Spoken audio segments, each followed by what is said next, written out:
Welcome to Faithful Doubt. My name is Jordan. Today, we're going to be talking about a reasonable faith.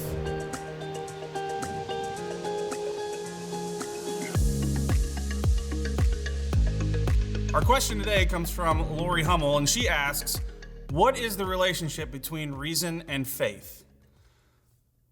That is a deep and loaded question, and I'm not so sure I can get through this entire question in about 10 minutes, but I'm going to do my best today to kind of walk you through, from the Christian perspective, how I have reasoned through my faith, but also how, from a non-Christian perspective, I believe people have either reasoned through where they've gotten to, or perhaps they've just ended up in a spot without realizing they've reasoned to where they've gotten. So, Does everyone reason through faith? I think a lot of non-Christians or atheists or agnostics would say they have no faith. And I wholeheartedly disagree with this. Everyone has a faith aspect in their life. And here's why. It takes a certain amount of faith to say that there is no God. And it also takes a certain amount of faith to just say, we can't know God. We can't know anything. How have you arrived at that point in your life? And the only way to explain that is to look through the naturalistic viewpoint or the humanist viewpoint that a lot of people hold. What is naturalism? What is humanism? Well, humanism is the belief that we should treat all other human beings as we want to be treated. And within that viewpoint, there's this underlying assumption that everyone wants to treat each other the same, right? What is the standard for treating someone the right way? If it's subjective, if it's a personal standard, if everyone goes off of how they're wanting to be treated, that will look different person to person, obviously. The naturalistic worldview says that there is no supernatural, there's only the natural, there's only the material. And so we that would probably be more in line with someone who believes in the theory of evolution and holds science above everything else.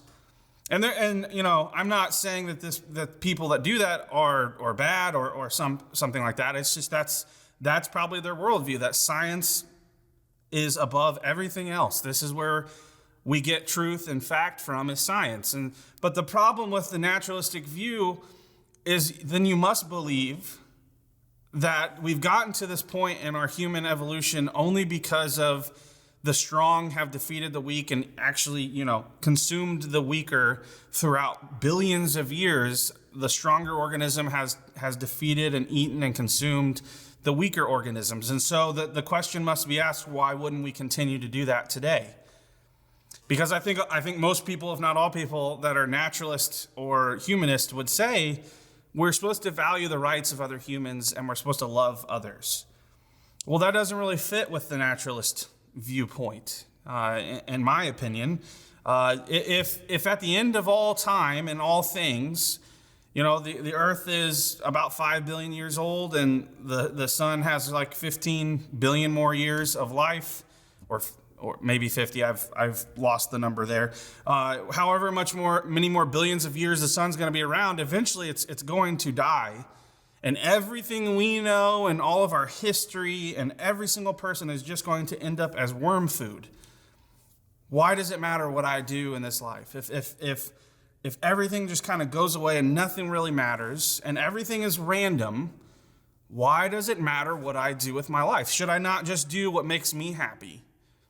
And of course, now you get into the idea of the harm principle. If you haven't heard of the harm principle, that is the principle that says you should be free to make any choice and do whatever you want as long as it doesn't bring harm to others. And again, we run into the problem, well, define harm for me. Because if it's a personal, subjective definition, how can I say that what I believe is harmful is the same as what you might think is harmful? And this, if you are involved or you have any kind of awareness of what's going on in our society and culture, this is where we are. Christianity is now being labeled as harmful because Christians don't agree with the lifestyle of everyone, and Christians are actually saying that some lifestyle choices are very harmful. And of course, I'm not saying Christians are perfect and that they've portrayed this viewpoint in the best way. There's a lot of Christians who have been hateful and wrong in the ways that they have portrayed this viewpoint of not everything we choose to do, not every lifestyle choice we make is helpful, and it actually is kind of harmful. So the harm principle, how do we define what harm is if there's no reasoning through that? And again, the question is, what is the relationship between reason and faith? And to be honest with you, as a Christian, I'm constantly reasoning. I didn't just, I was raised in the church, and so a lot of people think this is just how you were told to believe from the time you were born till now. And, to a certain extent, that may be true. This does not mean, however, I've never reasoned through my faith. I can list off the questions that I have to go through almost all the time. They are, is there really just one religion? Is there only one way to salvation? How could a good God allow suffering and evil to exist? How can I believe in Jesus Christ when the church has done such horrible things in its past? There's horrible atrocities throughout thousands of years. How can a loving God send people to hell? That's a legitimate question. And hasn't science disproved Christianity? I have to wrestle with scientific facts and how that affects my faith. And can I take the Bible literally? I mean, these are all questions that I have to reason through as a Christian. I don't just accept what's put in front of me and what's told to me. I have to reason through it. And there's this analogy. I want to focus on this. Can there just be one true religion? Because I think when we reason with faith, this is one of the primary questions. Because if as a Christian, I believe that Jesus Christ is the only way, the truth, and the life. So if I'm saying that, that's an exclusive claim. I'm saying that no other religion is true. I'm not saying I don't respect other religions or I don't respect people that worship other religions. I'm saying Christianity, Jesus Christ, is the only way to salvation. So I have to reason through that, and there's a good analogy. It's an ancient one. I think it comes from India, ancient India. It's the analogy of the elephant and the 6 blind men. And the analogy goes like this. There's 6 blind men. They've never seen an elephant, and they come upon an elephant.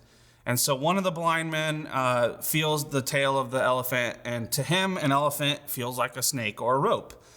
The other blind man feels the tusk, and he thinks that the elephant is like a spear. And the other blind man feels the ear of the elephant, and that feels like a fan to him. And then that continues on. So they all feel a part of the elephant, but they're never seeing the whole picture. And so they can never grasp what an elephant truly is. And a lot of people would say that is how humans relate to God. We can never really grasp the fullness of God.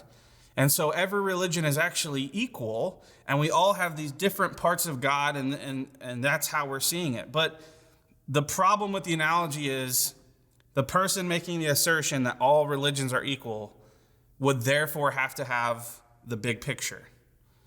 That person would have to be able to see the whole elephant in order to tell everyone that they're only seeing part of the elephant. And so can there only be one religion? Of course. Every religion is making an exclusive claim that their religion is the right one, the true one. Christianity absolutely does that. But Christianity is an exclusive claim, if that makes sense, whereas everyone is invited. Everyone is welcome to be in relationship with Jesus. Everyone is welcome to accept the grace from Jesus that he extended to us on the cross.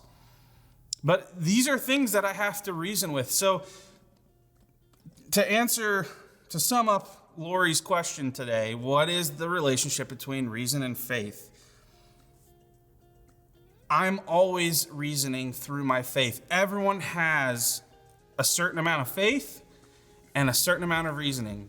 And if we can all come to the conclusion that no one knows the whole truth, no one can ever know 100% of the truth or 100% of the knowledge in the universe, if we can all come to that table and that conclusion, then we can all sit down and start saying, how do we decide and reason through what is the healthiest, what is the truth, what is the most loving way to go through life, and more importantly, who is the true creator and God of all things. If we can get to that point, then we can reason together. Unfortunately, our society does not want to do that right now. When we disagree with someone, we want to label them as hateful or evil. And what we have to realize is we're all grasping for an answer to life, to God and who he is and why he allows certain things to happen. And so that requires a great amount of faith, and that requires a great amount of reasoning. If you have any more questions or comments on this topic, like I said, this is a loaded question and I can't cover this in a short video. There's so much more I could talk about and I want to talk about. So feel free to please comment below or send me a quick message and we'll continue that conversation. Thank you again, Lori, for the question. My name is Jordan. I'll see you guys next time.